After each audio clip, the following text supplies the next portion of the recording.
Non-Americans of Reddit, what is the craziest rumor you heard about America that turned out to be true? Surfer dudes actually speak like that. I'm from Quebec, and when we went down to Boston for a school trip, I sneezed in public and heard two or three people say, "Bless you." Quite a weird rumor I had heard not 2 months prior to that. I thought it was nice. I really want to check something. In the movies or series, schools have a fuck ton of extracurricular activities and clubs. Basketball, football, swimming, cheerleaders, chess, and a lot of more. How true is that? Also, how serious are those games between schools?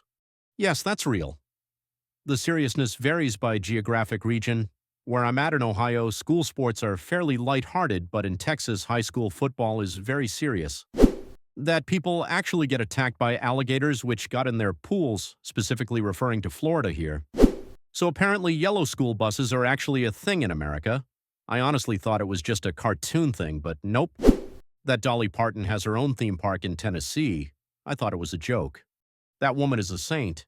She has a book program for children where once they are born, they will receive a free children's book once a month until they turn 5. That is amazing.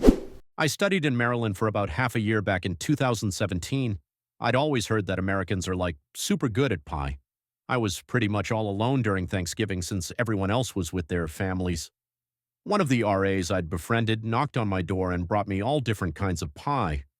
Dear Lord, I've never tasted anything that delicious. From blueberry to apple to pumpkin, every single pie. They were all amazing. I always thought that the Olive Garden in The Simpsons was just code for generic restaurant. All the food is bigger. I'm from Australia, and all my life I believed red Solo cups were like 555 area codes, a Hollywood prop.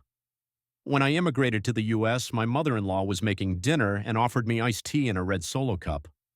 I lost it, made everyone sign the cup. I've still got it. The Solo cup stories always kill me. We had some German exchange students in high school, and one of them loved how many American things were just like the movies. We rode in the back of a truck to a pizza place for lunch that day, and he was loving it. In the afternoon, there was a party hard get-together at someone's house.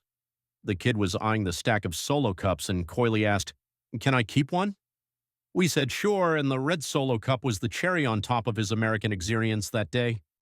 Masked people come to your house, knock on your door asking for candy. Mostly it's just packs of kids, but sometimes whole families. This was my friend's Halloween culture shock.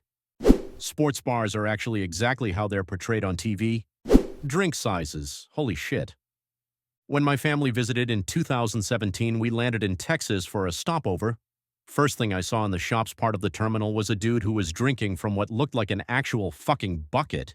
Here in NZ, our large drinks would be considered an American small or maybe medium. Not exactly crazy, but I wanted to test out the stereotype that Americans will talk to anyone, so I sought out a sports bar on my first visit. Ended up having a ton of really fun conversations with total strangers who I'll never talk to ever again. It was great. American state and national parks are some of the most beautiful places on Earth. All parks could use more funding, but American parks are well-staffed and maintained. There's real pride.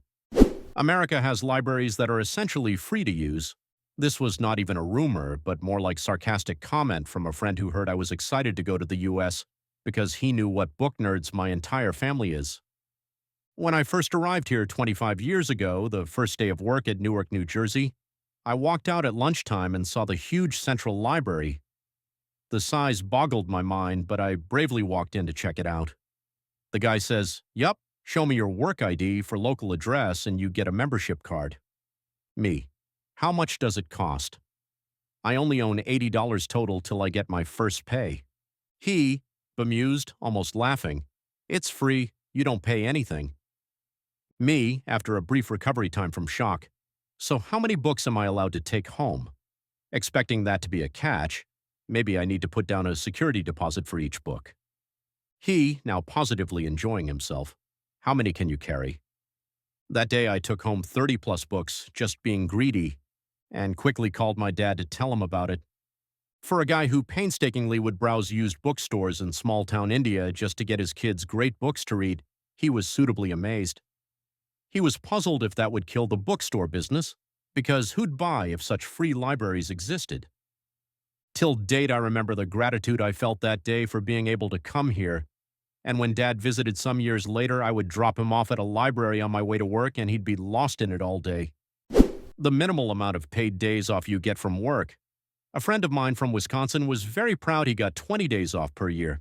If someone in Germany would offer me only 20 days, I would laugh at him and leave.